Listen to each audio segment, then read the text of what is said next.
செம்பரம்பாக்கம் ஏரி திறப்பு குறித்து செல்வ பெருந்தகையின் பேச்சு வருத்தம் அளிப்பதாக அமைச்சர் துரைமுருகன் தெரிவித்துள்ளார். ராணிப்பேட்டை சிப்காட் பகுதிகள் மாவட்ட சிறு மற்றும் குறு தொழில் சங்கம் சார்பில் பிரம்மாண்ட வர்த்தக கண்காட்சி மையம் துவங்கப்பட்டுள்ளது.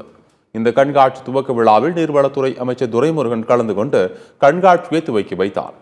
தொடர்ந்து செய்தியாளர்களை சந்தித்த அவர் செம்பரம்பாக்கம் ஏரி திறப்பு குறித்து தமிழக காங்கிரஸ் கமிட்டி தலைவர் செல்வ பெருந்தகை பேசியது வருத்தமளிப்பதாகவும் அரசியல் தலைவர்கள் இப்படி பேசக்கூடாது எனவும் தெரிவித்தார்.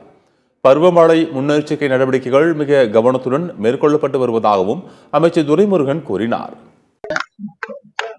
ஒரு செல்வ பெருந்தகை போன்ற ஒரு அரசியல் கட்சி தலைவர் இப்படி சொன்னதுக்காக நான் வருத்தப்படுறேன்.